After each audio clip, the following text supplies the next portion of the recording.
થોડો પરિચય હું વિનંતી કરીશ ડોક્ટર રતિલાલ રોહિત સરને કે એમનો સૌને પરિચય આપે અને પછી આનંદભાઈ પ્રશ્નોત્તરી રૂપે સંવાદ શરૂ કરે. આભાર જીવરાજભાઈ.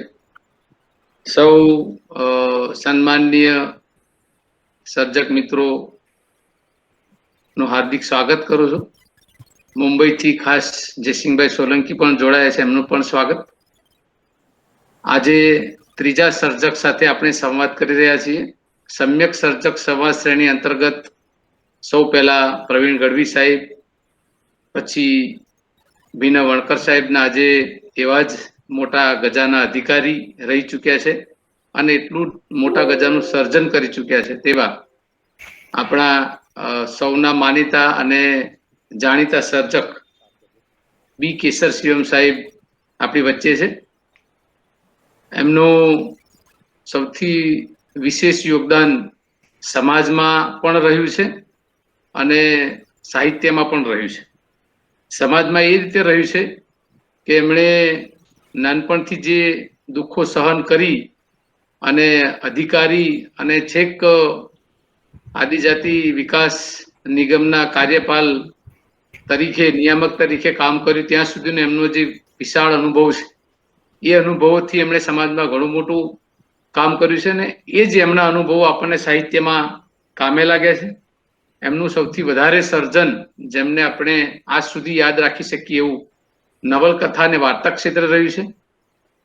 કોઈ પણ ભાવક એ દલિત સાહિત્યનો હોય કે દલિત સાહિત્ય થી બહાર જઈને જેને આપણે લલિત સાહિત્ય કહીએ છીએ તે પણ એ એમની રાતિરાયણની રતાશ વાર્તાથી અજાણ્યો નહીં હોય.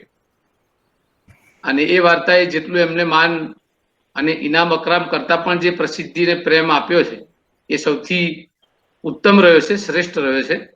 એક સ્ત્રી સમાજની જે સમાજમાંથી આવે છે એનામાં જે રિબેલ છે એ રિબેલ, એ વિદ્રોહ એમણે જે રીતે મૂકી આપ્યો છે એની તુલના આપણે કોઈ બીજા સમાજની વ્યક્તિ સાથે ન કરી શકીએ. માત્ર નારીનો વિદ્રોહ છે અને એ વિદ્રોહ માત્ર એક વ્યક્તિ સામે નથી પણ એ પ્રસ્થાપિત પરંપરાની સામે છે અને એ વર્ણવાદી જાતિવાદી સમાજ વ્યવસ્થાની સામે હંમેશા આપણા સર્જકોએ સાહિત્યના માધ્યમથી એક નવી દિશા ચીંધી આપી છે. બી કેસર શિવમ પણ એ જ રીતે શિક્ષિત, પ્રબુદ્ધ વ્યક્તિ વિશેષ હોવાને કારણે એમના સાહિત્યને પણ એટલો ઊંડો લાભ મળ્યો છે. એમની સૂડ, મૂળ અને ધૂળ આ નવલકથાઓ આપ વાંચશો તો આપણને એમના રેશનલ અભિગમનો ખ્યાલ આવશે, તાર્કિક અભિગમનો ખ્યાલ આવશે, જે બાબા સાહેબ, બુદ્ધ, કબીર, ફૂલે સાહુ ની વિચારધારામાંથી આપણને મળે છે. અને સૌથી મોટી વાત, એમણે પૂર્ણ સત્યના ભાગ 1 અને 2 આપ્યા છે. એ આત્મકથા ક્ષેત્રે જ્યારે ગુજરાતી દલિત સાહિત્ય જૂજતું હતું ત્યારે એમણે એક નવી દિશા આપીને આપણને આત્મકથામાં સક્ષમ એટલે મજબૂત બનાવ્યા. એ રીતે વાર્તામાં પણ એમનું માતબર યોગદાન રહ્યું છે. લગભગ 13-14 જેટલા સંગ્રહો અલગ અલગ સંપાદન સાથે આપણને મળે છે. જન્મદિવસ, રાતિરાયણની રતાશ, ડોક્ટર સીમા, પછી લક્ષ્મી, અધૂરું ત્રાગુ, મતપૂડો સહિત વગેરે અનેક વાર્તા સંગ્રહો આપણી પાસે એમના મળે છે. ખાસ કરીને નિબંધ સંગ્રહમાં પણ એમનું મહત્વપૂર્ણ યોગદાન રહ્યું છે, સંપાદનમાં પણ રહ્યું છે. ગાય જો ડેરો જેવો ઉત્તમ નિબંધ સંગ્રહ તેઓ આપી શક્યા છે. એટલે એમની વ્યાપક દ્રષ્ટિ જેટલી શિક્ષણ અને સમાજ ઉપર હતી એટલી સાહિત્ય પર પણ વરસી રહી છે. આપણી સાથે આવા બહુવિધ પ્રતિભા ધરાવતા સર્જક બી કેસર શિવમ સાહેબ આપણી વચ્ચે ઉપસ્થિત છે. રાજકારણથી સમાજ અને સમાજથી સાહિત્ય સુધીનો ત્રિવેણી સંગમ એમના સાહિત્યમાં આપણને મળે છે. બુદ્ધના વિચારો, બાબા સાહેબના વિચારોને સમયે સમયે એમણે સાહિત્યના માધ્યમથી, પાત્રોના માધ્યમથી આપણી સામે મૂકી આપ્યા છે. એ પાત્રોના સંવાદો, એના વર્ણનો, એની દ્રષ્ટિ, એની ગતિ અને સૌથી વિશેષ તો એમાંથી પ્રગટતું એક જીવન દર્શન આપણને અને આવનારી પેઢીને પણ એક પ્રેરણાદાયી બની રહેશે એવી આપણે સૌ અપેક્ષા સેવીએ છીએ. ખાસ કરીને આવનારી પેઢી પણ એમના સાહિત્યથી સમૃદ્ધ થશે એવી ભાવનાઓ સાથે મારો ટૂંકો પરિચય પૂરો કરું છું અને ખાસ આનંદભાઈને વિનંતી કરું છું કે તેઓ એમની સાથે આજના સર્જક સંવાદ શ્રેણીમાં એમની સાથે સંવાદ શરૂ કરશે. ડોક્ટર આનંદ વસાવા. ઓકે રોહિત સાહેબ, આનંદભાઈ સંવાદ શરૂ કરે. કેસર શિવમ સાહેબનું માઇક ઓન છે ને?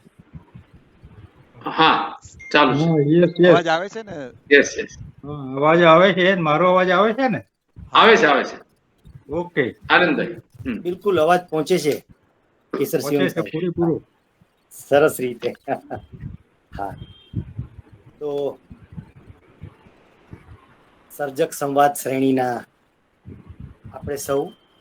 આપણે બધા જ ભાવકો બી કેસર શિવમ સાહેબ, મારું સદભાગ્ય છે કે એક બહુ જવાબદાર અને લબ્ધ પ્રતિષ્ઠિત સર્જક સાથે સંવાદ કરવા માટેની મને આજે તક મળી છે. સંવેદનશીલ સાહિત્યકાર છે બી કેસર શિવમ, સમાજની ચિંતા ફિકર કરનારા અધિકારી રહી ચૂક્યા છે, જાગૃત અને જવાબદાર સામાજિક છે. ભરતે ભાવકો માટે જે શબ્દ વાપરેલો સામાજિક, એ અર્થમાં હું એમને સામાજિક કહું છું. એ સામાજિક છે અને લેખનના ક્ષેત્રમાં અથવા તો કંઈક સામાજિક પ્રવૃત્તિઓમાં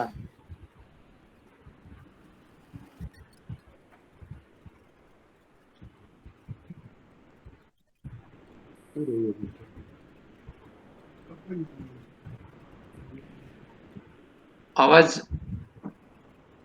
અવાજ નથી મારી આવતો. જાત આનંદભાઈ કવરેજ. આનંદભાઈ અવાજ તૂટે છે. Okay, hello. હા હા, હા, આવે આવે. હવે અવાજ ચાલો આવે. ચાલો. હા, એટલે એ ઘણીવાર એવું થયા કરે. હવે પહોંચે છે. હા, પહોંચે છે. હા, એટલે વચ્ચે વચ્ચે એકદમ છોડી દે છે. બધાના સ્ક્રીન પરથી પિક્ચર જતા રહે છે, હા હા, એવું એવું થાય છે. છે. હવે એ પ્રોબ્લેમ નેટવર્કનો છે કે શું છે ખબર નહીં, પણ આ એક પરિસ્થિતિ છે. પણ એવું કંઈક થાય તો હું એ આખા મારા પ્રશ્નને હું ફરીથી રિપીટ કરીશ, હું પુનરાવર્તિત કરીશ. પણ એક જેમણે આપણે જો દલિત સાહિત્ય કહીએ અને હવે આપણે જેની ઓળખ માટે પુનર્વિચાર કરી રહ્યા છે એ સમ્યક સાહિત્ય કહીએ, એ આખી યાત્રામાં જેમનું એક ચોક્કસ સ્થાન છે અને એ જે સ્થાન નિર્ધારિત કર્યું છે એવા બી કેસર શિવમ સાહેબ ની સાથે સંવાદ સાધતા હું આનંદ અનુભવું છું. સૌથી પહેલો પ્રશ્ન એ સ્વાભાવિકપણે એમના જન્મ, એમના માતા પિતા, એમના પરિવાર, એમનું વતન એની સાથે સંકળાયેલો હોય. હું કહીશ કે આપણા પારિવારિક વાતાવરણ, જેને આપણે પરિવેશ કહીએ છીએ, એનો થોડો પરિચય આપીને આપની શૈક્ષણિક યાત્રા વિશે આ દર્શકોને જણાવજો. બી કેસર શિવમ સાહેબ.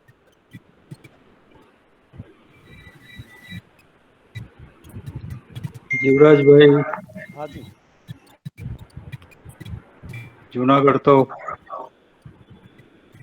બધા ત્યાંના સરપંચોને, દલિત સરપંચોને મારા પુસ્તકોને ભેટ આપે છે અને વસાવા સાહેબને પણ અનેક વાર આદિલોકમાં તો મળેલા જ છીએ, રૂબરૂ પણ મળેલા છીએ. અને રતિભાઈ તો એ બોમ્બે છે ને હું પણ નથી પહોંચ્યો, પણ મારું સાહિત્ય બોમ્બે મહારાષ્ટ્રમાં બધે પહોંચી ગયું છે, એટલે એ રીતે પણ સાહિત્યથી પણ પરિચિત છું. એટલે આ તમામનો આજે મને અત્રે વસ્તી રહેવા માટે નિમંત્રણ મળવા બદલ આપ સૌનો ખૂબ ખૂબ આભારી છું. બાળપણની વાત કરીએ તો બાળપણ તો મારું કોણ જાણે કેમ હું સમય કરતા વહેલો મેચ્યોર થઈ ગયો હોય એમ મને લાગે. કારણ કે નાનો હતો ત્યારે પણ મોટોની વાતો સાંભળતો. અને અમારા મોહલ્લામાં એ વખતે હું પ્રાથમિક શાળામાં ભણતો હતો અને શેડ્યુલ કાસ્ટ ફેડરેશન ચાલતું હતું. અને એકવાર ડોક્ટર આંબેડકર પણ અમારા મોહલ્લામાં આવવાના હતા. એ ના આવી શક્યા. એમને બદલે શાંતાબેન દાણી આવ્યા. અને શાંતાબેન દાણી તો આપ ઓળખો છો કે મેટ્રિક એમ નાસિકમાં મેટ્રિક થનાર પહેલા બેન હતા. અને મેટ્રિક થયા પછી એ ડોક્ટર આંબેડકરના એમની મુવમેન્ટમાં જોડાઈ ગયા. અને એમણે પછી લગ્ન પણ ના કર્યા. એટલે એ આવવાના હતા. અને એ ડોક્ટર આંબેડકર નહીં આવ્યા એટલે એ આવ્યા. અને એમનો ઉતારો મારા કાકાના મકાનમાં ત્રીજે માળે આપેલો, જ્યાં અમે લાઠીઓ ને એવું બધું રાખતા હતા. લાઠી, લેઝીમ એ બધા દાવો પણ શેડ્યુલ કાસ્ટ ફેડરેશન ચાલતું હતું. એટલે જાત જાતની પ્રવૃત્તિઓના ત્યાંથી મહારાષ્ટ્રથી જે આવતું એ અમે કરતા, લેઝીમ પણ કરતા અને લાઠીઓના દાવ પણ શીખતા હતા. એકવાર એવું બન્યું કે અમારા નીચેના ભાગમાં જ્યારે બેન આવ્યા એ વખતે એમની સાથે મરાઠા ભાઈઓ આવેલા. અને એ અમારા મોહલ્લાના નાકે એક પટેલની હોટલ હતી એમાં ગયા. અને પછી તો જબરજસ્ત મારામારી થઈ. એટલે શાંતાબેન દાણીએ ત્રીજી માળેથી લાકડીઓનો જે ભારો હતો એ નીચે નાખ્યો. એમાં એક ભાઈના પગ ઉપર વાગ્યું બી કર્યું. પછી તો બધા લાકડીઓ ખેંચી અને પહોંચી ગયા. અને બરાબર એ લોકોને મારે અને પછી તો પોલીસ આવી અને એને સીલ કરી દીધી. એટલે બાળપણથી એ વખતે કદાચ 6ઠા-7મા ધોરણમાં ભણતો હોઈશ. એટલે આ બધું નાનપણથી જ હું આમાં રચો-પચો રહ્યો છું છેક સુધી.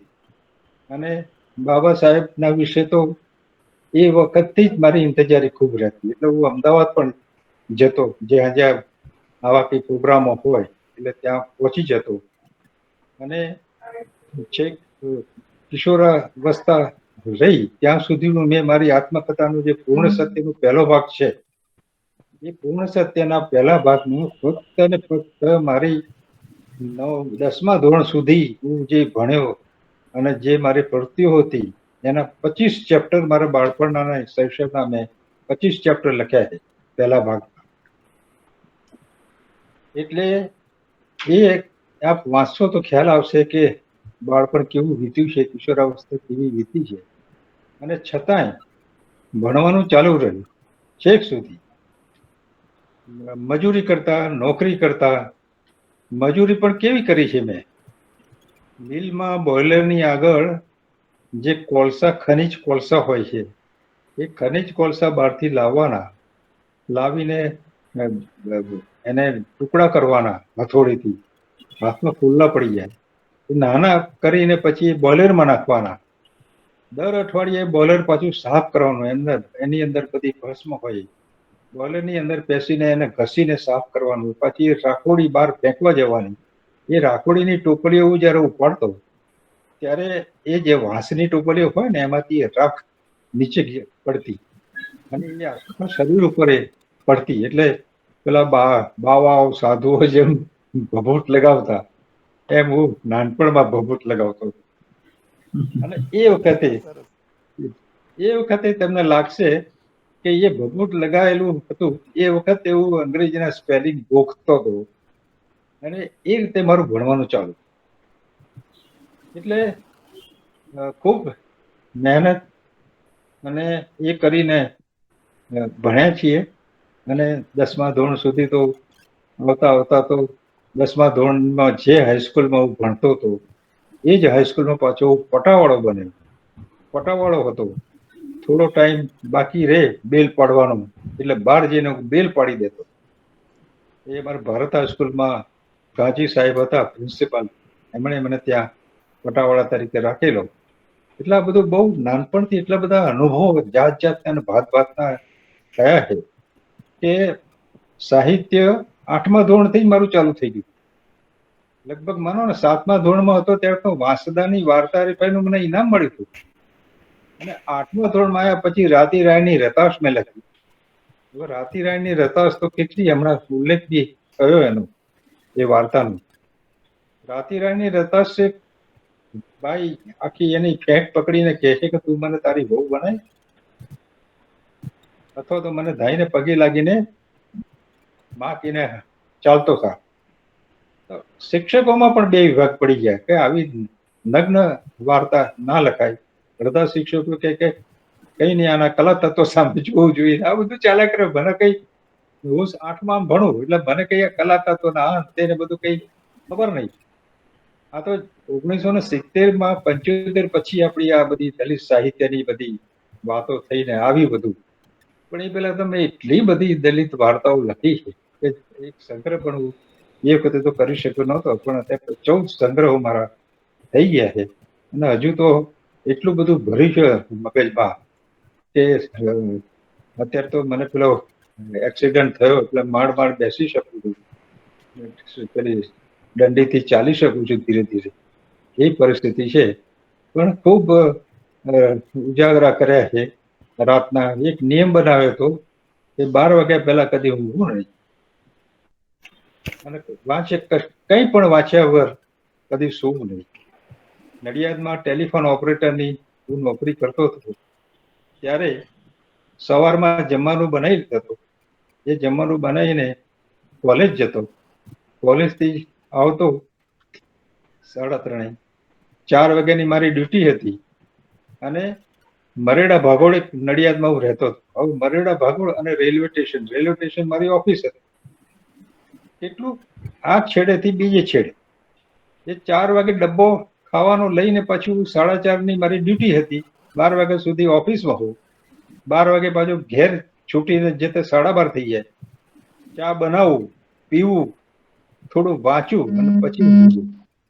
તો પાછું સવારે તો મારે વહેલો ઉઠીને આ કોલેજની ને જમવાનું બનાવવાની ને આ બધું. એટલે બહુ મારી આત્મકથા તમે વાંચશો તો થોડું ખ્યાલમાં આવી જશે.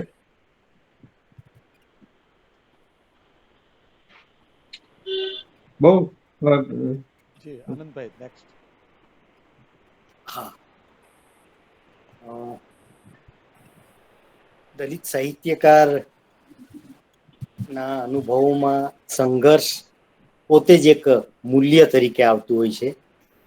ખબર નહીં આપણી પછીની પેઢી એ આ સંઘર્ષનો સ્વીકાર કરશે કે કેમ, પણ મને લાગે છે કે એટલે જ આપણે આ વાતને મૂકવી જોઈએ, કારણ કે મેં હમણાં જ કીધું એમ કે સંઘર્ષ પોતે જ એક મૂલ્ય બની જાય છે. રસપ્રદ અનુભવો આપના. તો મારો બીજો પ્રશ્ન, અને હું થોડાક મને આપ્યા છે એ પ્રશ્નોથી ઇતર એવા પણ પ્રશ્ન કરવાનું મને મન થાય કે આપે આપનું નામ બી કેસર શિવમ રાખીને આપણે સાહિત્ય સર્જન કર્યું છે. તો એ નામ પસંદ કરવા પાછળનું કારણ શું? કારણ કે મેં બહુ શરૂઆતમાં આ નામ વાંચ્યું ત્યારે મને કોઈક આ દક્ષિણના કોઈક સાહિત્યકાર હશે ને ગુજરાતીમાં લખતા હશે એવી કંઈક મારા મનમાં સમજણ આવેલી. તો આ એક પ્રશ્ન. આપણે 2-3 પ્રશ્નો સાથે જ લઈ લઈશું, તમે એક સાથે જવાબ એનો વિસ્તારથી આપી શકો. તો તમે તમારા સાહિત્ય સર્જનની તો વાત કરી, પણ સર્જન પાછળની, તમારા સાહિત્યિક સર્જન પાછળની મુખ્ય પ્રેરણા કઈ રહી છે? અને સર્જનની પ્રેરણા અને એની સાથે એક ઘડતર, એ પ્રેરણાનું ઘડતર કરનારા પરિબળો હોય છે, તો આપ એની વાત કરો. બી કેસર શિવમ સાહેબ. પહેલો પ્રશ્ન કયો હતો? હા, નામ બી કેસર શિવમ. યસ. બી કેસર શિવમ એટલે ઘણાને બહુ નવી લાગતી કે બી કેસર શિવમ એટલે તમે કહ્યું એમ સાઉથ ઇન્ડિયન કોઈ હશે અને તમને નવી લાગશે કે મારા 25-26 પુસ્તકો પબ્લિક પ્રગટ થયા છે, એમાં ક્યાંય મારો ફોટો નથી અને ક્યાંય ફોટો મોકલતો નથી અને ક્યાંય ફોટો હોતો નથી. બી કેસર શિવમ. હવે બી કેસર શિવમ કેવી રીતે બન્યું? બી એટલે મારું નામ ભીખાભાઈ જાદવ, એટલે બી આવી ગયો અને BR આંબેડકર. એટલે મુખ્ય તો પેલા કેટલાક મારા નામથી બી સમજે છે. કેટલાક મેં કહ્યું કે ભાઈ BR આંબેડકરના નામ પરથી મેં બી રાખ્યું છે, પણ કેટલાક નામ ઉપરથી ને બાકી મારું રાખવાનું કારણ બી એટલે BR આંબેડકર. કેશર મારી બાનું નામ છે અને શિવ મારા પિતાશ્રીનું નામ છે, શિવાભાઈ. મારી બાનું નામ કેશરબેન છે, એટલે એમ કરીને મેં બી કેશર શિવમ રાખ્યું. એ રાખવાની પાછળનું બી કારણ શું છે કે આ દુનિયામાં આવે આ લોકો મા બાપને લીધે આપણે આવ્યા છીએ, એટલે એમનું ઋણ ચૂકવવું પડે આપણે. જો સાહિત્યકાર થવું ને મને પ્રસિદ્ધ મળે આ તે કઈ થાય નહીં, પણ મારા મા બાપ ને પણ લોકો સાહિત્યમાં જાણે અને હું નહીં હોઉં ત્યારે પણ એ નામ હશે. બીજો સવાલ આપનો. હા, સર્જન પાછળની મુખ્ય પ્રેરણા કઈ? તમારા સાહિત્યિક સર્જન પાછળની મુખ્ય પ્રેરણા? સર્જનનું તો એ વખતે મેં વાત કરી ને, આપણે 7મા 8મા ધોરણમાં જ બધી પન્નાલાલ પટેલની નવલકથાઓ વાંચતો થઈ ગયેલું, એટલે ગામઠી ભાષામાં લખવાનું ચાલુ કરેલું. રાતી રાની રતાસ પણ મેં ટોટલી ગામઠી ભાષામાં જ લખી, અને બધા સંવાદો જ છે, એમાં કોઈ વર્ણન છે નહીં. એટલે આ રીતે લખવાનું ચાલુ કરેલું, પણ પછીથી ધીરે ધીરે પરિચયમાં બધાના આવતા થયા, સાહિત્યકારોના પરિચયમાં આવતા થયા, એમ જુદી જુદી સાહિત્યની વિભાવનાની પણ ખબર પડવા મળી. એ વખતે તો મને દલિત સાહિત્ય વિશે પણ કઈ ખબર નહોતી. દલિત સાહિત્ય તો છેક 75માં મહારાષ્ટ્રમાં એ ચળવળ ચાલીને દલિત સાહિત્ય લખાવા મળ્યું. પણ મારું તો પહેલેથી આ દલિતોનું જે કંઈ લખ્યું છે, લગભગ એ વખતે પણ સંગ્રહ થાય એટલી વાર્તાઓ હતી. પહેલા કવિતાઓ પણ લખી છે મેં ઘણી. મારી એક કવિતા ઉદ્દેશમાં છપાયેલી, રમાલાલ જોશીનું જે છે એમાં સ્ટાન્ડર્ડ કવિઓની જે કવિતાઓ છપાતી, ભાઈ ચૌધરી ને એના જેવા, તો એમાં મારી એક કવિતા છપાઈ. એ કવિતાનું ઉડિયા ભાષામાં ટ્રાન્સલેશન થઈ, મને નવી લાગે.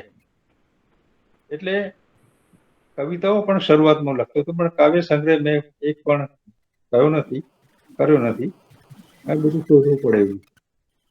એટલે કવિતાઓ પણ લખી છે અને વાર્તાઓ તો ખૂબ લખી છે. કારણ કે વાર્તા એટલા માટે મેં પસંદ કરી કે મારે જે સમાજને સંબોધીને લખવાનું છે, સમાજને કવિતામાં તો શું થાય કે પાછા એના પેલા સમજાવવું પડે, એના પ્રતિકોનું હા ને તે. એટલે સિમ્પલ ભાષામાં મેં વાર્તાઓ લખવાનું ચાલુ કર્યું, અને સિમ્પલ ભાષામાં, સાદી ભાષામાં. એટલે રમણ પાઠકે બહુ સરસ લખ્યું, એ બધા જાણતા હશો કે પેલી ગાંધીજીની શૈલી જે છે એવી ટૂંકા નાના સાદા વાક્યો, અને છતાંય અંદર રમણ પાઠકે તો લખ્યું છતાંય અંદર ગંભીરતા હોય એવી ભાષા છે. એટલે ભાષા પણ એ દ્રષ્ટિએ સરસ થઈ જાય. ત્રીજો પ્રશ્ન કયો હતો? હા, ત્રીજો પ્રશ્ન હવે પૂછીશ. લગભગ એનો કંઈક અંશે જવાબ તમે આપી રહ્યા છો અથવા આપ્યો છે, પણ તેમ છતાંય મારી પાસે એ ત્રીજો પ્રશ્ન જરા જુદા સ્વરૂપે છે. કે આપે કહ્યું કે તમે ટૂંકી વાર્તાનું સ્વરૂપ વિશેષ પસંદ કર્યું, અને એનું કારણ પણ તમે જણાવ્યું કે સીધા જ વાચક પાસે પહોંચી શકાય અર્થ વિલંબન વગર, એવા કોઈક આશયથી. પણ તમને પોતાને આમ આ બધા સ્વરૂપોમાં કયું સ્વરૂપો વિશેષ ગમે છે અંગત રીતે? વાર્તા જ વધારે ગમે છે. કારણ કે વાર્તા શું છે કે વાર્તા આદાન પ્રદાન થઈ શકે, સામે કોમ્યુનિકેટ કરવું તો થઈ શકે, અને સીધી સાદી ભાષામાં આપણે આપણી જે કહાની છે, આપણી જે વેદના છે એ આપણે જણાવી શકીએ. પેલામાં બધા કવિતામાં અમુક ચિહ્નો અને આ તે બધું, એટલે એ સમજતા અને મારું કોના માટે લખતો? કોઈ બીજું ધોરણ ભણ્યું હોય, કોઈ પહેલું ધોરણ ભણ્યું હોય, ત્રીજું ધોરણ ભણ્યું હોય, એવા માણસો માટે હું લખતો. એટલા માટે તો ગામે જઈને પહોંચાડતો. તમને કહી દઉં કે હું લગભગ 25 ગામોએ જઈ આવ્યો છું અને ત્યાં બાબા સાહેબના વોલ્યુમ અને મારા પુસ્તકો આપી અને ત્યાં મેં પૂછ્યું છે. એટલે કેટલાક ગામોએ તો મેં પેલું છેલ્લું આપણું ગામ હતું શું પેલું ધોળાવીરા ગયો. ધોળાવીરા મેં ત્યાં બધાને પૂછ્યું, ડોક્ટર આંબેડકરનું નામ પણ કોઈ સાંભળ્યું નતું. એવા તો કેટલાક દૂરના ઇન્ટરીમ ગામોમાં ઉગ્યો. ત્યાં જોયું તો કોનું બાબા સાહેબનું નામ પણ સાંભળ્યું હતું. અને રાપર જેવા તાલુકા પ્લેસમાં પણ એક હાઈસ્કૂલમાં હું ગયો હતો. ત્યાં મારી સામે લગભગ 50 છોકરા બેઠા હતા. મેં કીધું કે ડોક્ટર આંબેડકરનું નામ કેટલાય સાંભળ્યું છે, ફક્ત 10 હાથ ઊંચા થાય. આ પરિસ્થિતિ છે. એટલે આપણે શહેરમાં બેઠા બેઠા આ બધી વાતો કરીએ છીએ, સાહિત્યની આ બધી ચર્ચાઓ. પણ આટલા માટે પછી મેં નક્કી કર્યું કે ગામડે જઈને બાબા સાહેબના વોલ્યુમ, મારા પુસ્તકો, દલિત સાહિત્યના પુસ્તકો, મેગેઝિનો, પાછું ત્યાં દલિત મેગેઝિનનું લવાજમ બી ભરી દેતો. એટલે દર મહિને ત્યાં મેગેઝિન જાય એટલે એ લોકોને ખબર પડે ને એ લોકો આતુરતાથી રાહ પણ જુએ મેગેઝિન કે મેગેઝિન આવશે વાંચવા. આ રીતે કરી છે. અત્યારે તો તબિયત બહુ ખરાબ થઈ ગઈ છે એટલે બહાર નીકળાતું નથી, એટલે જઈ શકતો નથી. પણ દૂરના ઘણા ગામોએ જઈને આ રીતે કર્યું છે અને બધાની સાથે સંવાદ કર્યો, બધાને ભેગા કરીને, એમની સાથે બધાને ભેગા કરીને વાતો કરી છે એમની સાથે. તો વાંચો, છોકરાને ભણાવો, મજૂરી કરીને ભણાવો, રાત્રે ભૂખ્યા રહો પણ ભણાવો.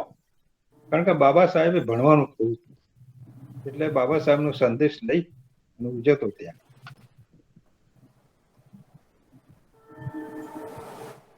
આભાર. સમાજ માટે, વંચિત વર્ગો માટે આપની જે કંઈક પ્રવૃત્તિ એ અનુસરવા જેવી, ફોલો કરવા જેવી અને આદર્શ છે, અનુકરણીય છે. મને લાગે છે કે આ બધી વાતો આપણે કરી શકીએ એટલા માટે જ આપણે આ કાર્યક્રમ કરી રહ્યા છીએ. આ એક પ્રશ્ન એ થોડો એ પ્રકારનો છે કે જે ખબર નહીં દલિત સાહિત્યકારો માટે પ્રશ્ન કેટલો યોગ્ય હોય, પણ આપ ઈચ્છો તો એનો જવાબ અને એની સાથે બીજો એક જોડાયેલો પ્રશ્ન છે એ વધારે મહત્વનો છે. તો તમારા લેખન માટે તમને કોઈ ચોક્કસ સમય, સ્થળ અને પરિસ્થિતિની આપ અપેક્ષા રાખો છો? આ એક વાત.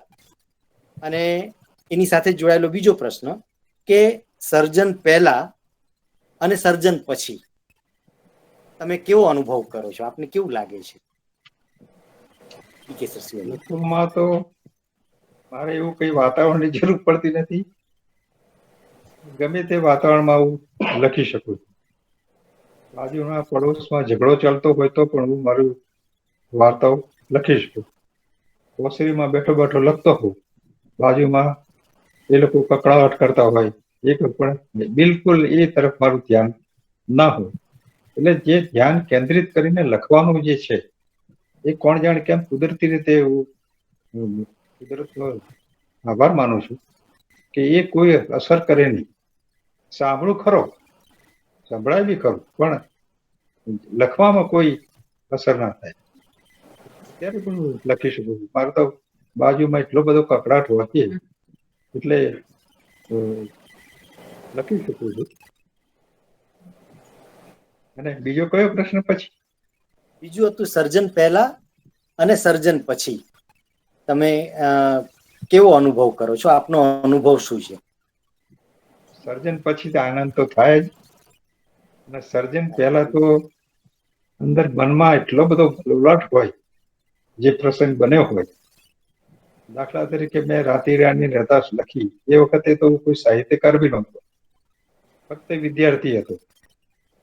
પણ એ બાઈની જે મેં સાંભળી એની પેલી કેટલી બધી એનામાં પેલાની ફેટ પકડી છે આખી, એટલે એનામાં કેટલું એનું નારીત્વ કેટલું જાગી ગયું છે એ ફીલ કરીને અને મેં લખી નાખી હતી વાત. એટલે આવું એવું છે, ટચ થઈ જતું હોય આપણને હૃદયને. એના માટે કોઈ મારે સમય કે અનુકૂળતા કે એવું કંઈક જોવાની કહેવાની કઈ જરૂર પડતી નથી. લખી નાખું છું અને લખાઈ જાય છે.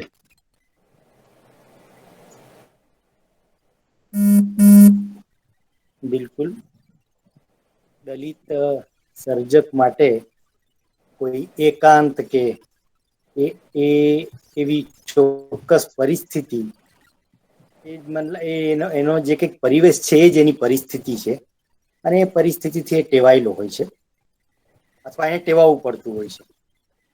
મારો આગળનો પ્રશ્ન છે, કયા સામયિકમાં આપનું સર્જન છપાય તો આપણને ગમે?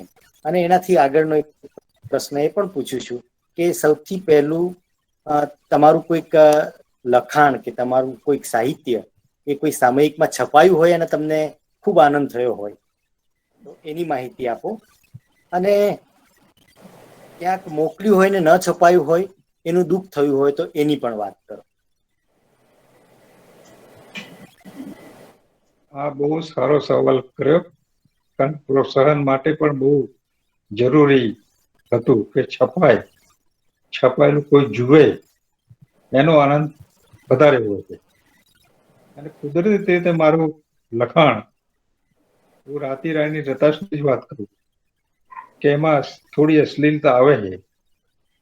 અને આ બધી ચર્ચા ચાલતી ત્યારે એક શિક્ષકે કહ્યું મને કે અને ચાંદનીમાં મોકલી દો. ચાંદનીમાં મોકલી, બીજે જ મહિને પહેલે પાને રાતી રાની રતાશ છપાઈ ગઈ. એ છપાઈ ગયા પછી તો મારો જે આનંદ છે, કારણ કે છપાયેલું જે કોઈ પણ સાહિત્યકાર માટે જ્યારે છપાય એનો ઘણો બધો આનંદ હોય, લખ્યા કરતા બી એ આનંદ વધારે હોય. અને ગમે તે કારણે હોય, મેં જ્યાં જ્યાં મોકલ્યું છે ત્યાં ત્યાં મારું બધું છપાઈ ગયું. જે ગુજરાતના ટોપમોસ્ટ મેગેઝિનો ગણાય, કુમાર, નવચેતન, આ બધા, કે એમાં તો ઓર્ડિનરી લેખકનું છાપતા નથી, દલિતની તો વાત જવા દો.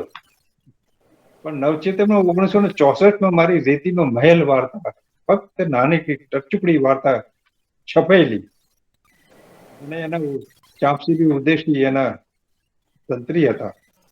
અને એ રઘુવીર ચૌધરી જેવાની વાર્તાઓ પણ પાછી મોકલેલી છે એવું મને કેશુભાઈ કહેતા હતા એકવાર એ નડિયાદ આવ્યા, હું ભણતો હતો ત્યારે, એટલે મેં એમને કહ્યું, મેં કીધું નવચેતનમાં મારી વાર્તા છપાઈ છે. મને કઈ વાર્તા? મેં કીધું રેતીનો મહેલ. તો એ ડોસાએ મારી પીઠ થાબડી અને કહ્યું કોઈ બહુ કે સરસ વાર્તા કે તમે આ લખી, એ પણ વાંચ્યા જોઈએ. હા, ટચુકડી વાર્તા, પણ કોણ જાણે કે આ બધું લખાઈ જતું હતું એ વખતે, અને બધું છપાઈ જતું હતું. મારો વાર્તા સંગ્રહ થાય એટલી બધી વાર્તાઓ એ વખતે દલિત સાહિત્ય હતું નહીં ત્યારે પણ છપાતી હતી. અને એ વખતે કોઈ સંગ્રહ પણ મેં નહીં કરેલો. અને આ બધી ચર્ચાઓ પણ એ વખતે નહોતી, દલિત સાહિત્ય ને બીજું સાહિત્ય ને એ બધી ચર્ચાઓ પણ એ વખતે નહોતી. એ તો મહારાષ્ટ્રમાં આ બધી મુવમેન્ટ થયા પછીનું આખું જે થયું, અને પછી આ દલિત સાહિત્ય ને લલિત સાહિત્ય ને આ બધું ચાલુ છે. પણ હું તો જે મેગેઝિનમાં મોકલું એ મેગેઝિનમાં છપાઈ જતી. એવા કેટલાય મેગેઝિનોમાં છપેલી અત્યારે મારી પાસે પડી વાર્તાઓ, અને છપાઈ જતી.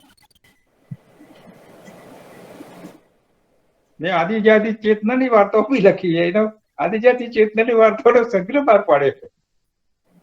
પછી આપને નવી લાગશે કે મેં આખી એક સ્પર્ધા રાખી હતી, એનું પહેલું ઇનામ 15,000 રૂપિયા રાખ્યું. આદિજાતિ ચેતના, નારી ચેતના, વિકલાંગ ચેતના, બાળ ચેતના, આવા 5 સબ્જેક્ટ રાખીને મેં વાર્તાઓ નિમંત્રી હતી, અને પહેલું ઇનામે 5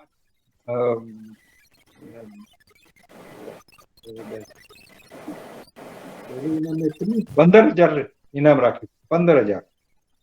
અને નિર્ણાયકોને બધી વાર્તાઓ મેં મોકલી. એ લોકોનો ઓપિનિયન એવો થયો કે પહેલા ઇનામને પાત્ર એક પણ વાર્તા નથી, એટલે પછી પેલું 15,000નું ઇનામ બચી ગયું.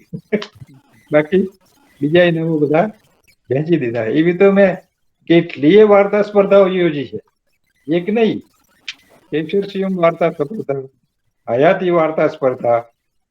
હરીશભાઈને ખબર છે કે કેશરસિંહ હયાતી વાર્તા સ્પર્ધા પણ આપણે વાર્તા સ્પર્ધા એટલે એમાં છપેલી વાર્તાને આપણે ઇનામો આપેલા છે. એટલે પ્રોત્સાહિત થાય લખનારા કે ઇનામ મળે તો એની અસર ઘણી બધી થતી હોય છે. બાકી પેલા બિન દલિતો તો કોઈ છાપવાના છે નહીં, એ કોઈ ઇનામ આપવાના નથી. આપણે જો એમને પ્રોત્સાહિત આ રીતે ના કરીએ તો પછી લખવાનું પછી આગળ જે વધવું જોઈએ ના વધી શકે.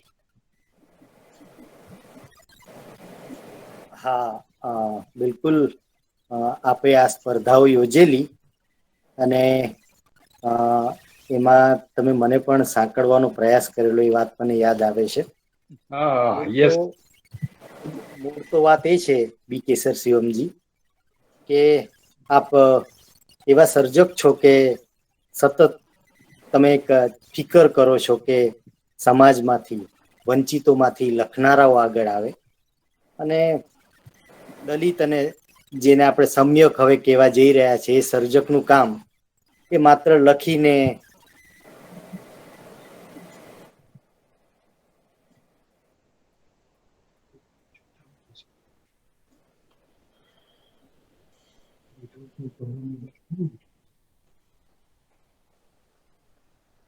આનંદભાઈ, આપનો અવાજ નથી આવતો.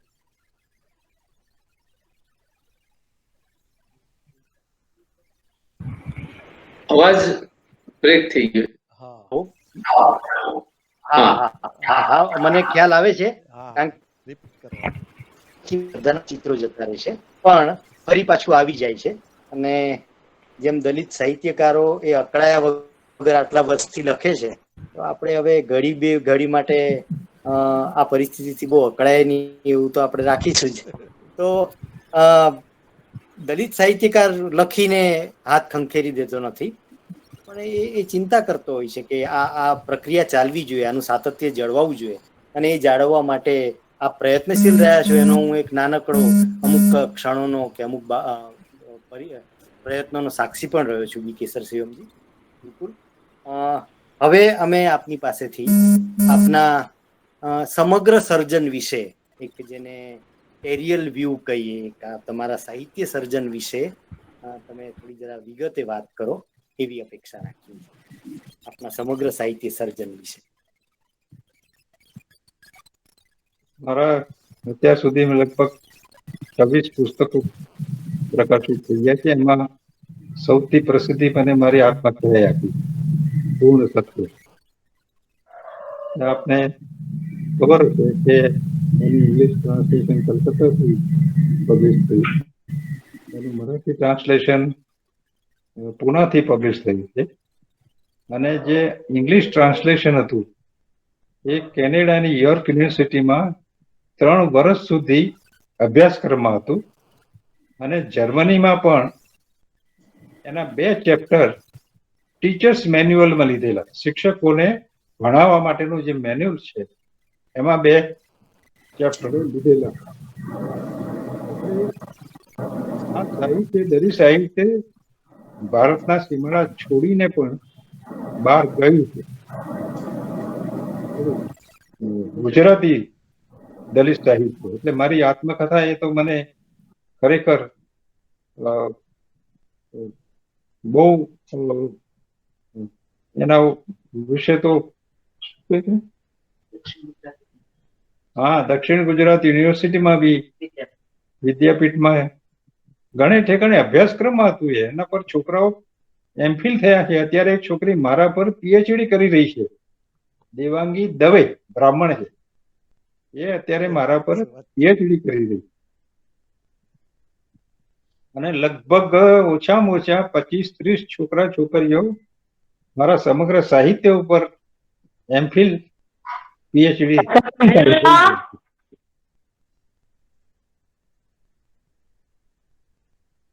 એટલે સાહિત્ય તો મને બાબા સાહેબનો આભાર કે બાબા સાહેબનું બધું લખવા જતા ખરેખર જો બાબા સાહેબ મને ના પડે હોત તો આ કશું લખી પણ ના શકું છું. અને આનંદભાઈને ખબર છે કે હું આદિજાતિ ચેતનાની વાર્તાઓ બી લખી, આદિ લોકની વાર્તાઓ બી લખી છે. એમાં જે મેં સ્પર્ધા રાખી હતી એમાં જે આદિજાતિ ચેતનાની વાર્તાઓ આવેલી એનો મેં સંગ્રહ પબ્લિશ કર્યો હતો. એ ખબર નથી મેં એમને મોકલ્યો કે ના મોકલ્યો, પણ ના, મને મળ્યો છે. હા? મને મોકલ્યો છે, બિલકુલ અચ્છા. મને મોકલેલો આપે.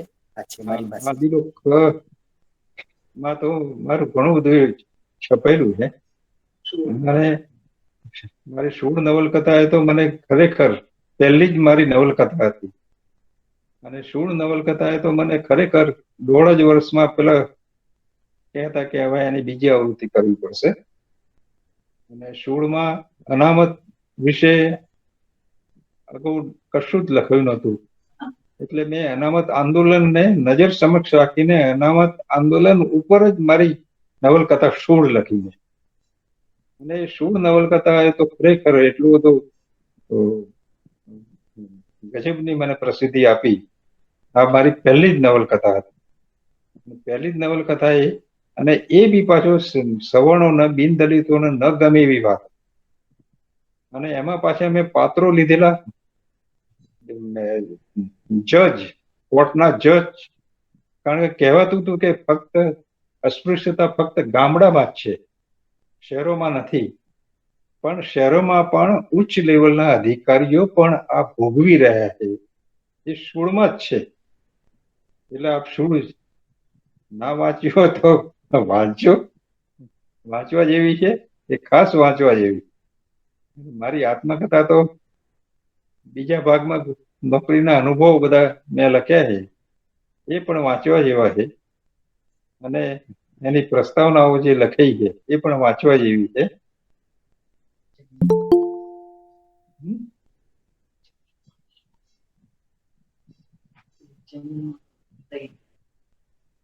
સહીજ. હા, આપણે એક એક કહેવાનું રહી ગયું. સહીજ ગામે હું મામલતદાર હતો ત્યારે સહીજ ગામે મેં દલિતોને જમીન આપી. એમાં શું કે પેલા એ લોકો સરકારે જમીન આપી હતી એમને લગભગ 32 એકર જમીન આપી હતી. પણ એ ખેડતા હતા ફક્ત 16 એકર. એટલે ત્યાંના શકરાભાઈ લખાભાઈ કરીને હતા, એ મારી પાસે આવ્યા. મને કે સાહેબ આ પેલા બિન પરવાનગીથી બધા અમારી જમીન ખેડી ખાય. એટલે હું કામે ગયો, 3 દિવસ નદીના ભાઠામાં રહ્યો, માપણી કરાવી. અને એમાં આપને નવાઈ લાગશે કે 250 એકર જમીન ફાજલ. એ 250 એકર જમીનનો મેં સીધો જ પેલી સોસાયટીનો ઓર્ડર કરી દીધો રિક્ષાને. આખું ગામ મિનિસ્ટર પાસે ઉપડ્યું. એ વખતે આપણા મિનિસ્ટર હતા ઈડરના પેલા ભાભી મિનિસ્ટર હતા. એમની પાસે ગયા, અમરસિંહ ચૌધરી પાસે ગયા, પછી છેલ્લે રેવન્યુ મિનિસ્ટર પાસે ગયા, નરેન્દ્રસિંહ ઝાલા પાસે. મને બોલાવ્યો એમણે કે તમે કેવી રીતે, એની પહેલા હું તેમને કહું કે થોડું આગળ આવી ગયો. એ જમીન આપ્યા પછી ગામ લોકો સ્ટે ઓર્ડર લાવ્યા. સ્ટે ઓર્ડર પછી મેં પંચાયતનું તળાવ હતું એની જમીન આપી. પંચાયતની જમીનના પાવર મામલતદારના નથી, પણ મેં આપી. તો એના પર પણ સ્ટે ઓર્ડર લાવ્યા. પછી મેં ગૌચરની જમીન આપી, 8 એકર ગૌચર મેં આપી દીધું. હવે ગૌચર તો અપાય જ નહીં, મામલતદારને પાવર નથી, કલેક્ટરને પાવર નથી, પંચાયતનો ઠરાવ જોઈએ. તો એ જમીન આપી, એમાં પણ કોર્ટમાં ગયા. પછી મિનિસ્ટરે મને બોલાયો કે તમે ગૌચર કેવી રીતે ખેડે. પછી મેં મિનિસ્ટરને કહ્યું, પેલા મિનિસ્ટરે મને ધમકાયો બરાબર નરસિંહ ઝાલાએ. પછી મેં એમને સમજાવ્યું, મેં કીધું આ લોકોને મેં ભાઠાની જમીન આપી, નદીના ભાઠાની 250 એકરનો ઓર્ડર કર્યો, એના પર સ્ટે ઓર્ડર લાયા. તળાવડાની જમીન આપી, એના પર સ્ટે ઓર્ડર લાયા.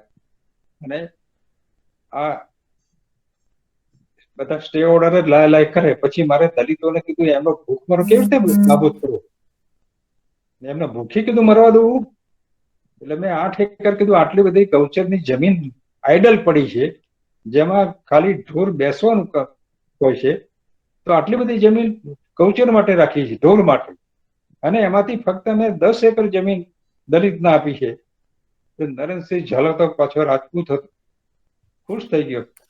મને કે તમારે જેટલી પોલીસની જરૂર હોય એટલી લઈ જાઓ અને ખેડાવો. અને ત્યાં મને ખેડવા દેતા નહોતા એ લોકો. આવીને બધા ચારે બાજુ બૈરા 250, તો એકવાર તો હું ગયો તો 250 બૈરા આ ગૌચર ખેડવા ગયો ને, મેં ખેતરની વચ્ચે ખુરશી મૂકીને બેઠો ત્યાં. 250 એકર, 250 બૈરા આજુબાજુ બેઠેલા. એ વખતે જમીન ખેડાઈ મેં 12 વાગ્યા પછી. મને કે સાહેબ ખેડે ગઈ, પછી હું મારી ઓફિસમાં. તો આવી પરિસ્થિતિમાં તમને કહું કે મને ધમકીઓ નહીં મળી હોય, સખત ધમકીઓ મળી. મને એ જે જમીન મેં આપીને એ ભાઈ શું કહેતો કે સાહેબ મને તમારી ચિંતા થાય. પરિસ્થિતિ એવી હતી ત્યાં. અને ગામ કયું બાજુ? સહીજ. ગૌકાણી આગળનું ગામ, પૂઠાનો મેળો ભરાય છે ને, એની આગળનું ગામ સહીજ ગામ, રજપૂતોનું ગામ. અને ત્યાં મેં આ રીતે ગૌચર ખેડાયેલું. એટલે ડેરિંગ તો આપણું ગજબનું હતું. આપણે કીધું ક્યાં મરચું ને રોટલો ખાઈને મામલેદાર થયા છીએ, તો નોકરો જશે તો એ કીધું શું વાંધો છે, બીજી મજૂરી કરીશું, મજૂરી કરી તો મોટા થયા છે કોઈ. એટલે બહુ એ રીતે નોકરી કરી, બહુ કુંવારીથી. સચિવાલયમાં હોઈએ કે બીજી કોઈ જોબ ઉપર હોઈએ.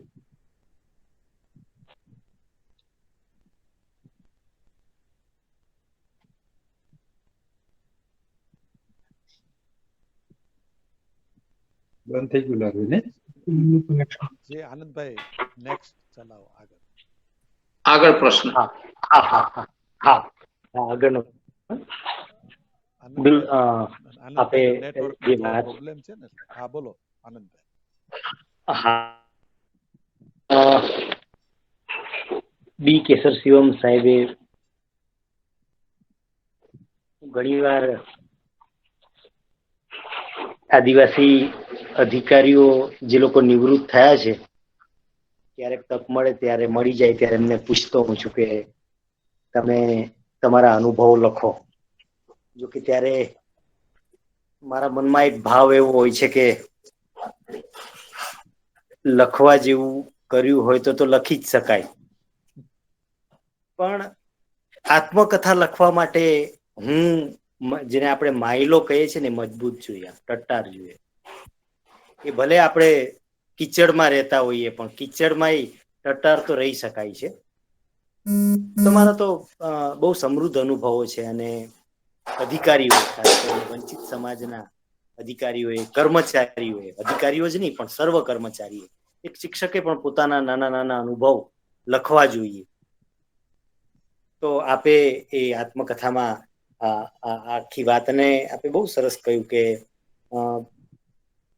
બેઉન્ડ કન્ટ્રી, આપણા દેશના સીમાડાઓ ઓળંગીને પણ આપની આત્મકથા એ બહાર સુધી વિસ્તરી છે. આપની સાથે ના હોવાનું અને લીધેનો અમે ગૌરવ જ વ્યક્ત કરીએ. મારો બીજો જે પ્રશ્ન છે કે તમને જે પારિતોષિકો મળ્યા છે એની માહિતી આપજો, અને એની સાથે આપને કયું પારિતોષિક મળે તો વધારે આનંદ થાય કે ગમે, એની વાત પણ કરજો. પારિતોષિક તો મને બહુ મળ્યા. છેક 7મા ધોરણમાં ભણતો ત્યારથી ચાલુ થયું હતું.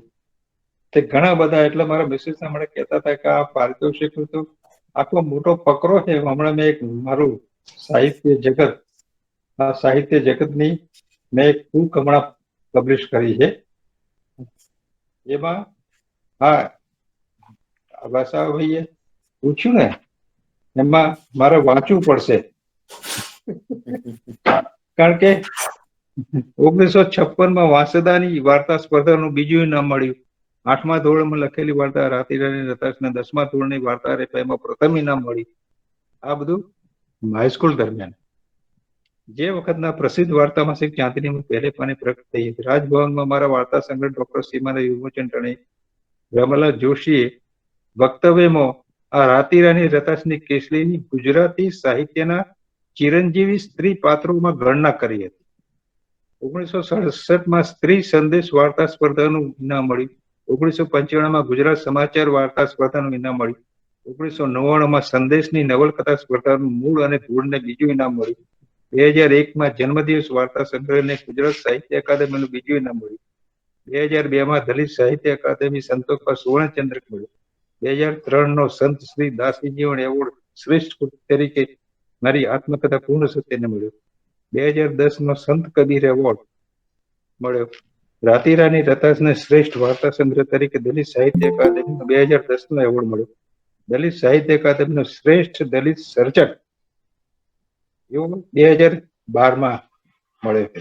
આ બહુ લાંબુ લિસ્ટ હતું, એટલે મને યાદ અત્યારે પેલી તબિયત સારી નથી એટલે બહુ યાદ રહેવું થતું નહીં, એટલે મેં કીધું ચોપડી લઈને બેસવા દે તો વાંચી સુવડાવ કે આટલા બધા ઇનામો મળ્યા છે. ઇનામ તો ઠીક છે, આ તો લખીએ છે અને લખાય છે. આ સાથે હું અંગ્રેજી પણ આત્મકથા લાવ્યો છું. આ મરાઠી છે. મરાઠીમાં પેલા કહેતા કે તમારો ફોટો આપો, આ અંગ્રેજી વાળા બી કે તમારો ફોટો આપો. તે ફોટો મેં નહીં મોકલ્યો, પણ એમણે પછી બીજા બાળકનો ફોટો મૂકી દીધો. આ પૂર્ણ સત્ય મેં મારો ફોટો નહીં આપ્યો, ડોક્ટર આંબેડકરનો ફોટો પાછળ રાખીને પછી મારો ફોટો મેં આપ્યો પહેલી વાર. અને જે ઓરિજિનલ પૂર્ણ સત્ય હતી એ તો આ રહી છે ગુજરાતી. એમાં આખું જે નાગનું ચિહ્ન છે ને, જુઓ કપાળમાં નાગ છે ને, એ ગુજરાતી પૂર્ણ સત્ય છે.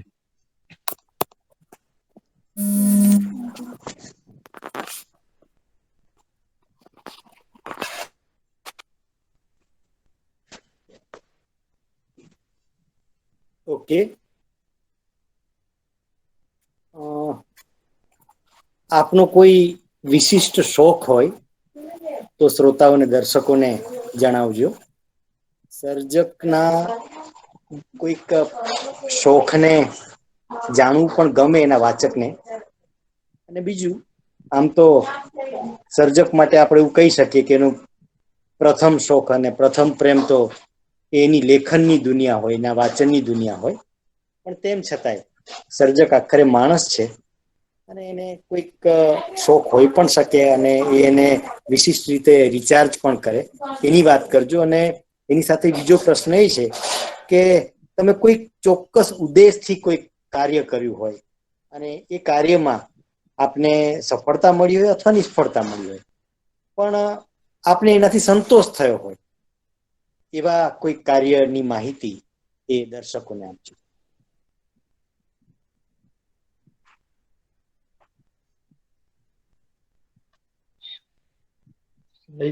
આપનો વિશિષ્ટ શોખ. હા, પહેલો પ્રશ્ન તો તમને આપનો કોઈ શોખ હોય. શોખ તો રાખવાનો તો આપણે પરવડે એવું હતું જ નહીં, એટલે કોઈ શોખ તો છે જ નહીં. આટલો ફક્ત વાંચવાનો અને લખવાનો શોખ હતો. બાકી બીજો કઈ કપડાનો શોખ કે આ શોખ તે શોખ એવું કોઈ પર્ટિક્યુલર એવો કોઈ શોખ નહીં.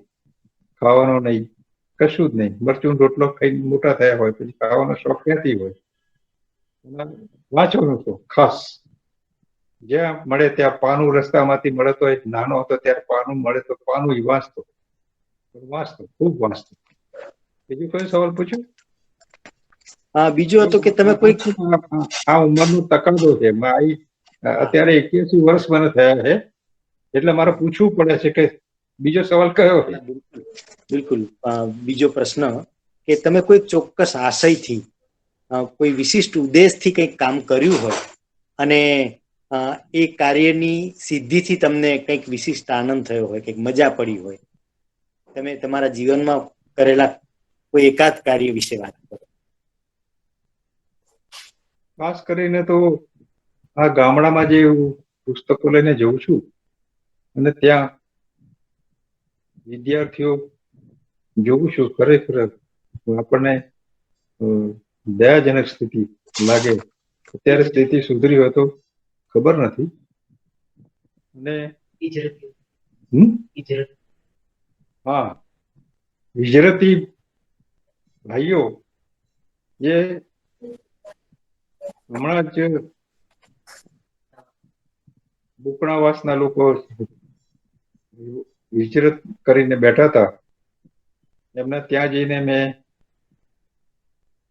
5,000ની પેલા મદદ કરી અને એ લોકો ઉભા થઈ જવાના હતા કે હવે સાહેબ કોઈ સાંભળતું નથી, 8 મહિના થઈ ગયા હતા, કોઈ સાંભળતું નથી, તો અમે ઉભા થઈ ગયા છીએ. પછી મેં ના પાડી, પેલા 5,000 આપ્યા, પછી 3,000 મેં આપ્યા, કીધું ચાલુ રાખો. અને એવામાં શું થયું, આનંદીબેનનો પ્રોગ્રામ ત્યાં થયો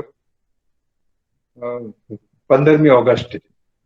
એટલે મેં કહ્યું કે તમે કહી દો કે અમે 15મી ઓગસ્ટના દિવસે ધ્વજવંદન કરાવશો તો અમે કાળા વાવટા બતાવીશું. દલિતોને મેં કહી દીધું અને એમણે કોમ્યુનિકેટ કરી દીધું કલેક્ટરને કે આવો પ્રોગ્રામ રાખ્યો છે. તો એનો પ્રત્યાઘાત એવો પડ્યો કે રાતે ને રાતે પેલા લોકોને ત્યાંથી ગાડીમાં નાખી અને કેમ જતું રહ્યું બધું? ચાલુ છે, ચાલુ રાખજો. બધાના ગાયબ થઈ ગયા. ના ચાલુ જ છે, બોલો, ચાલુ રાખો. અચ્છા ચાલુ જ છે. રાતે ને રાત્રે મેં આ લોકોને ગાડીમાં નાખીને એક અજાણી જગ્યા ઉપર જઈને એમને નાખી દીધા. રાત્રે 10 વાગે મારા પર ફોન આવ્યો આ લોકોનો કે સાહેબ અમને તો ગાડીમાં બેસાડીને અહીંયા લાવી દીધા છે. એ જે દિવસે સવારે તરત હું ત્યાં પહોંચી ગયો. પછી મેં પૂછપરછ કરી તો કહ્યું કે તમને જમીન અમે આપીશું. એ લોકોને પછી જમીન આપવી પડી. ત્યાં ડીસા રોડ ઉપર જમીન આપવી પડી. સારી જમીન, હાઈવે પર તો કેટલી કિંમત હોય એની. તો એ લોકો તો એટલા ખુશ થઈ ગયા. પછી તો મારા એક વાર્તા સંગ્રહનું વિમોચન પણ, જે મરનાર બાઈ હતી એના હસ્તે વિમોચન પણ કર્યું ત્યાં. એવી રીતે બીજા હિજરતીઓ એમના ત્યાં પણ જતો, ત્યાં હિજરતી છાવણીમાં. અહીંયા અમારા જે હિજરત કરીને આવે અહીંયા જ આવતો હોય એટલે પાછા ગાંધીનગરમાં એમની છાવણીમાં જઈને ત્યાં મને મદદ કરી. આ જે બુકણામાં થોડા ઉપવાસ છોડી દેવાના એટલે મેં કહ્યું થોડું ખેંચો એમ કરીને ખેંચ્યું તો આટલો ફાયદો મળી.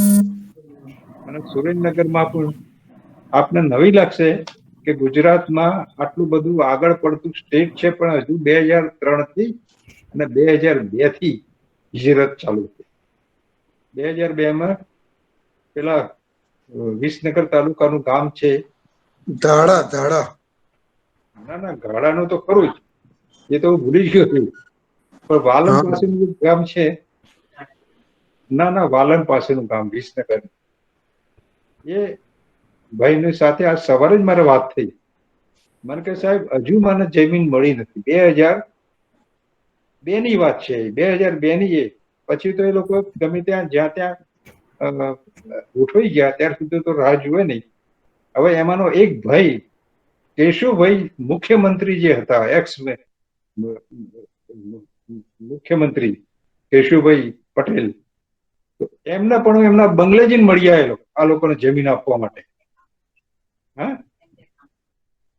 અને એ જે છોકરો હતો એ કેશુભાઈના બંગલે કામ કરતો હતો. એટલે એને કેશુભાઈને કહ્યું, કેશુભાઈએ પાછું પેલી બેન હતી મિનિસ્ટર, સીએમ, શું નામ બેનનું, આનંદીબેન, એને ફોન કર્યો, બધું કર્યું, પણ જમીન નહીં મળી તો નહીં જ મળી એમ. પછી હું કેશુભાઈને મળ્યો. કેશુભાઈ પાછું મારી હાજરીમાં ફોન કર્યો, જમીન ના મળી તે ના જ મળે. પછી ભયંકર પરિસ્થિતિમાં એ લોકોને હજુ જમીન મળી નથી લોકોને. અને આજે જ મેં સવારે એને ફોન કર્યો એટલે કે સાહેબ હજુ જમીન મળી નથી ને નવા સેક્રેટરી આવ્યા છે, એમને મળી આવ્યા છે ને હવે આશા બંધાઈ છે. ગાડાના લોકો પણ તમને નવી લાગશે, એ તો 5 વર્ષ સુધી હિરક ચાલી હતી.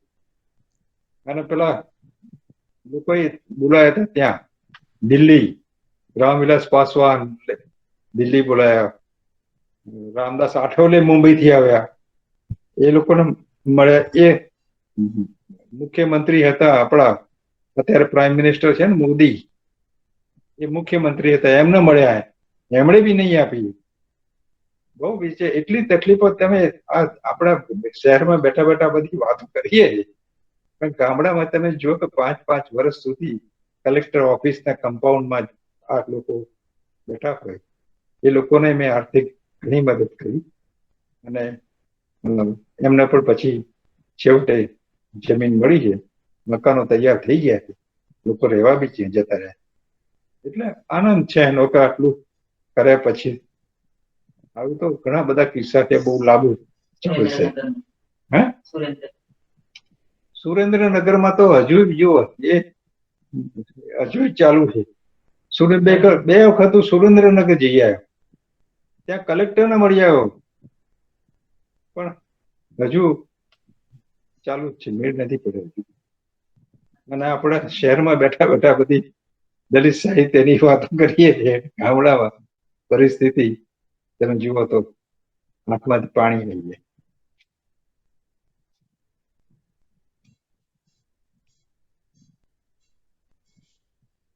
એવી રીતે આદિવાસી વિસ્તારમાં પણ ઘણું ફરક.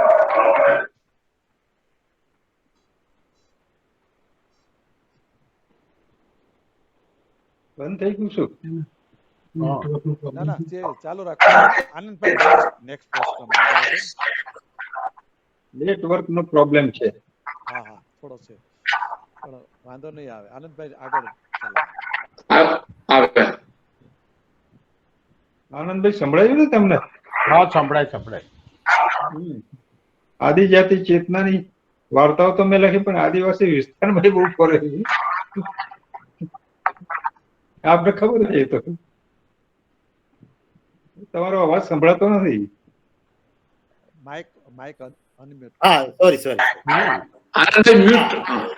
તો મારો એક મહત્વનો પ્રશ્ન આપને હું પૂછી રહ્યો છું કે હમણાં સુધી જે કંઈક દલિત સાહિત્ય લખાયું છે એને આપ કેવી રીતે જુઓ છો? અને બીજો પ્રશ્ન કે હવે પછી દલિત સાહિત્ય કેવી ઓળખ તરફ આગળ વધે એ આપને ગમે? પહેલો પ્રશ્ન હતો, હમણાં સુધી ગુજરાતીમાં જ દલિત સાહિત્ય લખાયું એને આપ કેવી રીતે જુઓ છો? આપ સંતુષ્ટ છો કે અસંતુષ્ટ છો?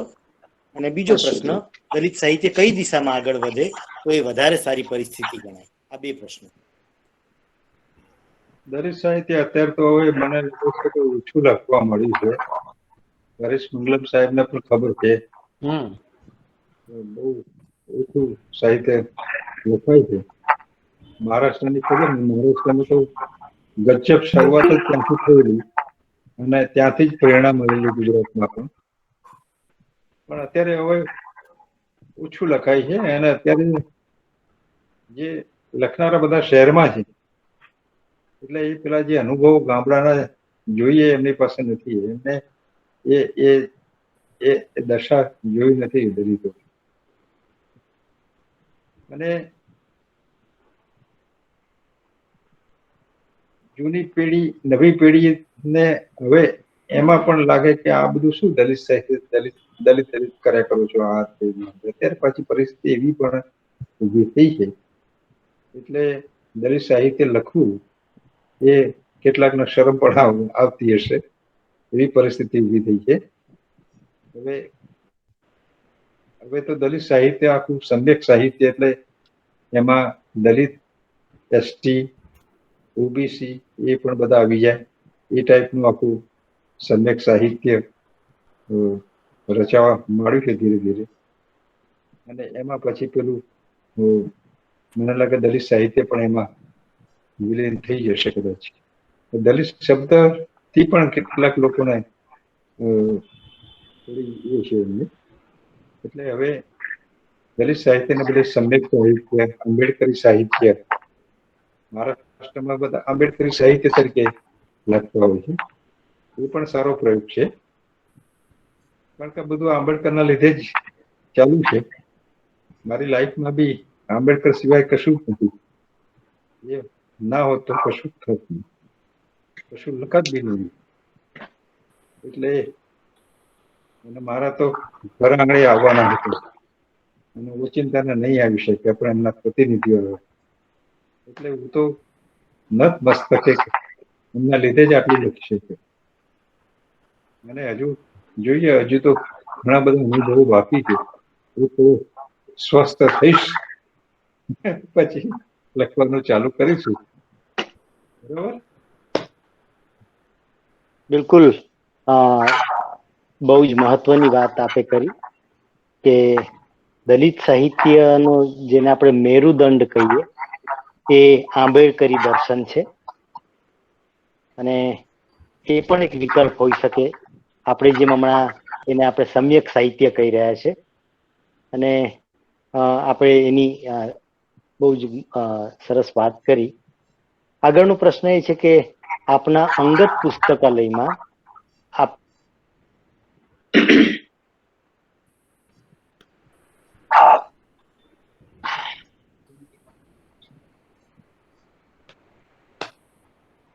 એમનો અવાજ નથી આવ્યો આનંદભાઈ.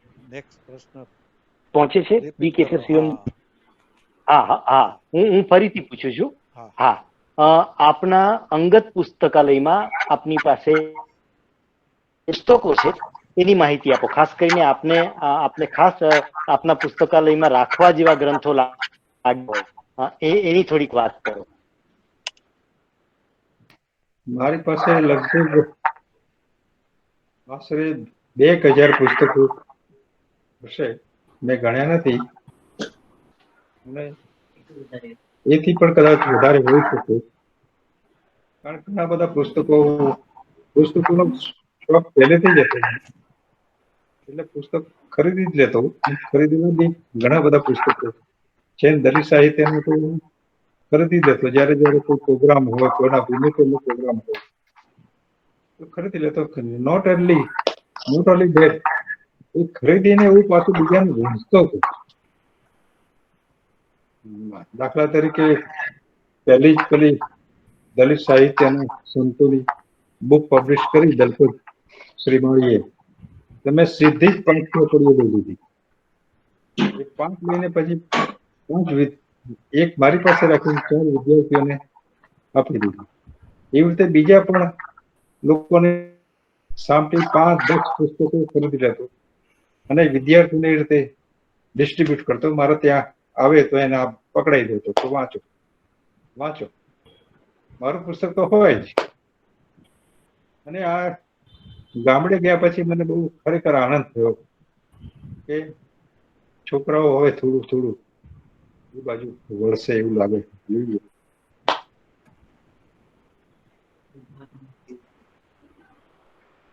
કયા કયા વિભાગના છે. હા, હિન્દી છે મારી પાસે.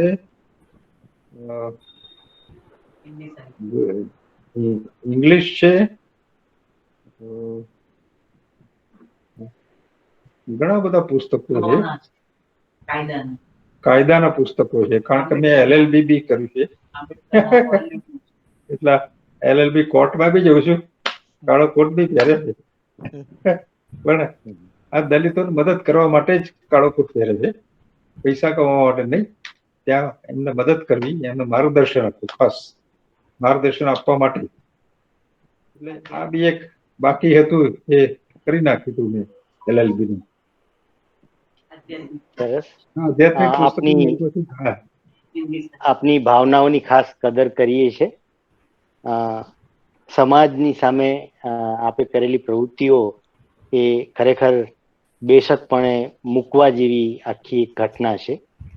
હું હવે આ 81 વર્ષના અને પ્રમાણમાં થોડી નાદુરસ્તી ની અવસ્થાવાળા સાહિત્યકારને નો વધારે સમય ન લઉં. છેલ્લો પ્રશ્ન પૂછીશ અને જે સાંભળવા આપણે બધા જ આતુર છીએ એનો જવાબ સાંભળવા માટે, કે ખાસ કરીને હવે જે દલિત અને હવે સમ્યક સાહિત્ય તરફ આગળ આ વધી રહ્યું છે સાહિત્ય, ત્યારે એ સાહિત્યના વાચકો, ભાવકો, લેખકોને ઉદ્દેશીને આપ શું કહેવા માંગો છો?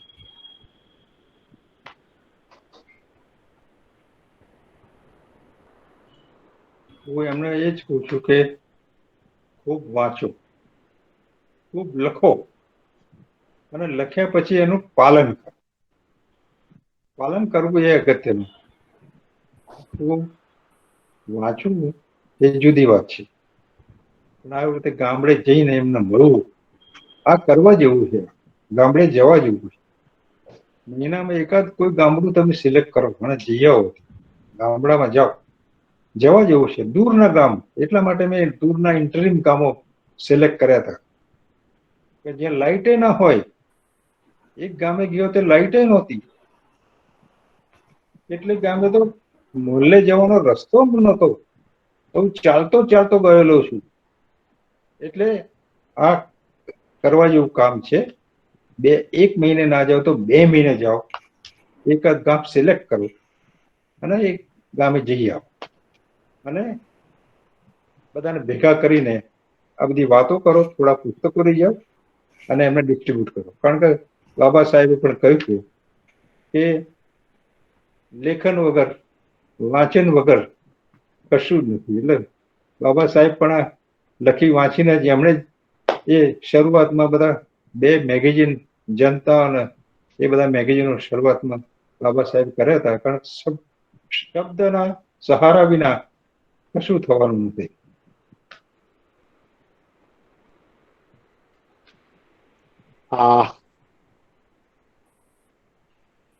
આપે સરસ વાત કરી બી કેસર શિવમજી. એક વાત બહુ જ મહત્વની છે કે શહેરોમાં રહીને અથવા તો બહુ જ સલામત જગ્યાએ બેસીને વાતો કરવી એ એક વાત છે, અને ખરેખર જ્યાં આપણો સમાજ હજુ પણ એક ચોક્કસ અવસ્થામાં છે, ચોક્કસ પરિસ્થિતિમાં છે, ત્યાં જવું એ અત્યંત જરૂરી છે. જાતભાતના ટુરિઝમ વિકસી રહ્યા છે, તો હું એને ટુરિઝમ તો ન કહું, પણ હરીશભાઈ અને રતિભાઈ કંઈક એવું કંઈક ગોઠવી શકીએ કે આપણે વર્ષમાં ઓછામાં ઓછું એકાદ વાર કોઈક એવા ગામોમાં જઈ શકીએ. વધારે નહીં તો છેલ્લે આપણે એ જગ્યાએ જઈને આપણી જાતને મળીશું કે આપણે આ સમાજના છીએ, એક વર્ગ અહીંયા છે ને આપણે ક્યાં છીએ. કદાચ એ પરિસ્થિતિ આપણને આત્મનિરીક્ષણ કરવા માટે પણ એક ભૂમિકા રચી આપે. બી કેસર શિવમજી, વાતો તો ઘણી થઈ શકે અને હજુ આપની પાસેથી અમે ઘણું બધું જાણવા માંગીએ છીએ, પણ આ સર્જક સંવાદ શ્રેણી આપની પાસે વિનંતી કરશે કે આપ આપના અનુભવો, આપના સર્જનના, આપણા સમાજ સેવાના, જાહેર જીવનના અને પરિવારના અનુભવો આપ વિગતે લખો. કદાચ અમે ભવિષ્યમાં જો એના પ્રકાશનની દિશામાં જઈએ તો આવનારી પેઢી માટે અને અમારા માટે પણ એ બહુ મહત્વનું ભાથું પુરવાર થશે. આ સંવાદ એ સંવાદ બની રહ્યો છે. હું મારા પ્રશ્નોની યાદીને અહીંયા અલ્પવિરામ આપું છું અને કાર્યક્રમના આગળના સંચાલન માટે જીવરાજભાઈને વિનંતી કરું છું. જીવરાજભાઈ. ધન્યવાદ આનંદભાઈ, આપે સરસ પ્રશ્નોત્તરી કરી અને બહુ જ સરસ રીતે અને સાહિત્યની જેમ સંવેદનાથી કેસર શિવમ સાહેબે જવાબ આપ્યા. એમની આખી જ યાત્રા શબ્દની અને સર્જનની ઘણી બધી લાંબી છે, પણ આપણને અત્યારે તો એના વિશે ઘણી બધી જાણકારી મળી, જે કેટલુંક હું પણ નહોતો જાણતો કે એમનું નામ કેવી રીતે થયું. તો પેલા મને પણ એવું જ હતું કે બી કેસર શિવમ એટલે શું હશે, કોણ હશે, પણ આજે પરિચય થયો એટલે બહુ જ ખુશી થઈ છે. તો એમનો ખૂબ ખૂબ આભાર. પણ આપ આ પ્રોગ્રામ માટેનો સૌનો આભાર દર્શન કરવા માટે હું આપણી સાથે જોડાયેલા ડોક્ટર કેસર મકવાણા સાહેબને વિનંતી કરીશ કે આભાર દર્શન કરે, સૌનો આભાર માને, સર્જકનો અને આપ સૌનો. મકવાણા સાહેબ.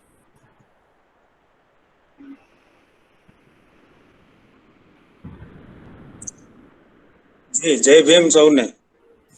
જય ભીમ, જય ભીમ. આયોજન તમે કરો, સંવાદ તમે કરો, આભાર મારે માનવાનો.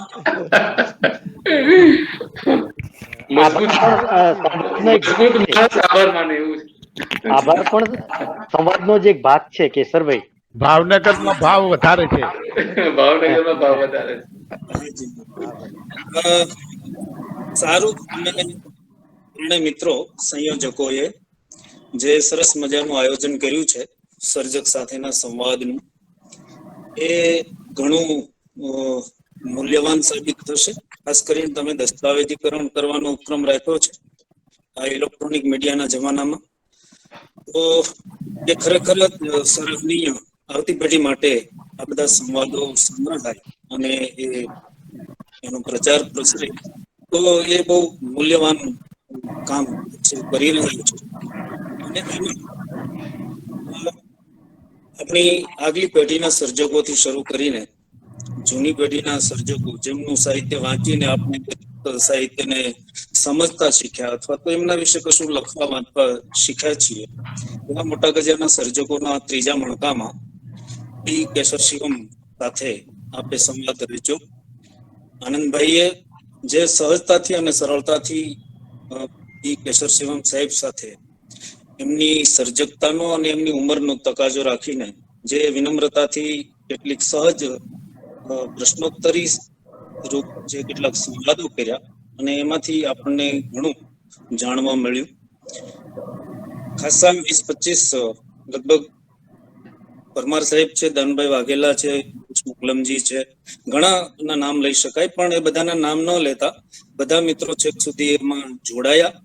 અને આ ઇલેક્ટ્રોનિક મીડિયાની જે સિદ્ધિ અને મર્યાદા બંને, સિદ્ધિ એ કે આપણે ઘર બેઠા અત્યારે સૌ કોઈ સંવાદ કરી રહ્યા છે, અને મર્યાદા એ કે છૂટક પણ આપણને સાંભળવું પડે છે, નેટવર્કના પ્રશ્નો રહે છે.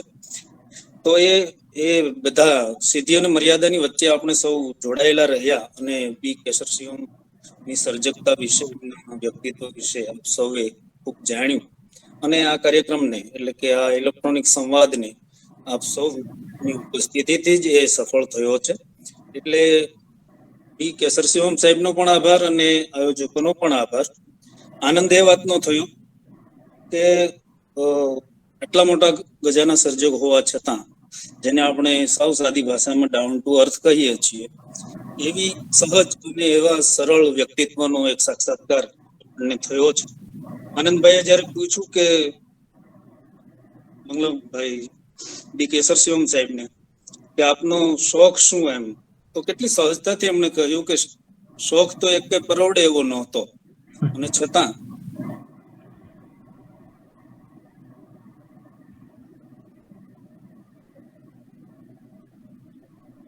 જી હેલો.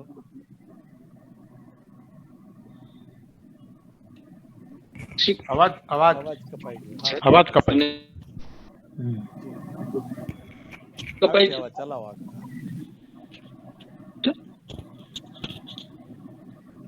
હવે મારો અવાજ આવે. હા, તૂટે છે પણ હવે આવી. જી, તો બસ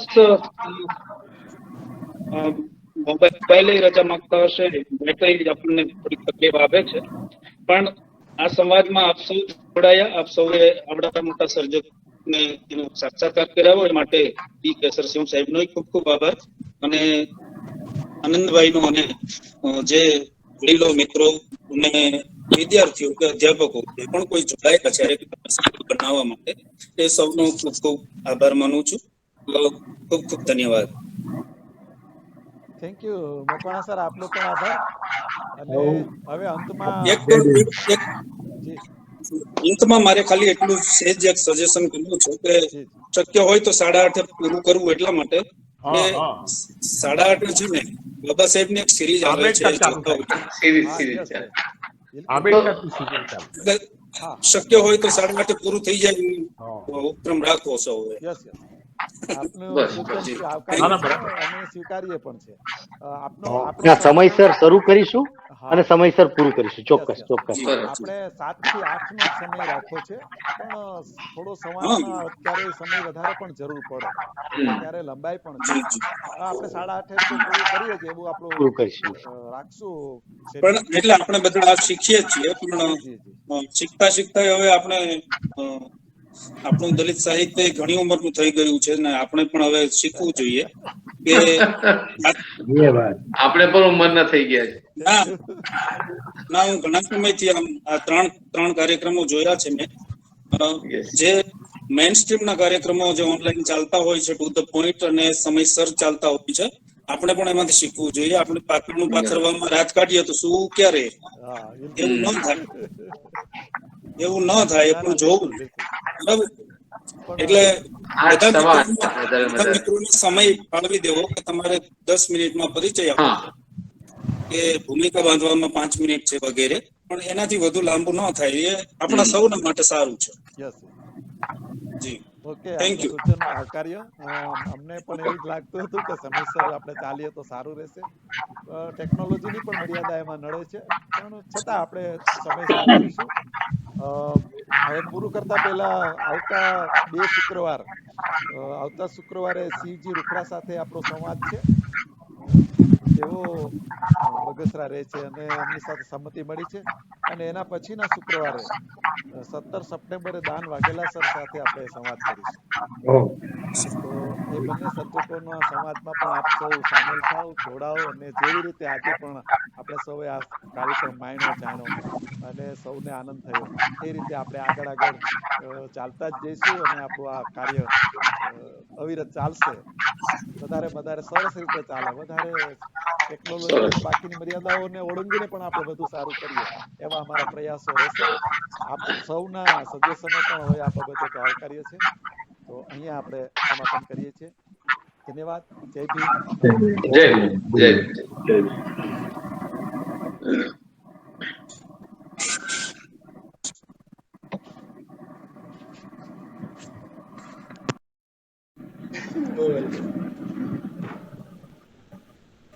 ચાલશે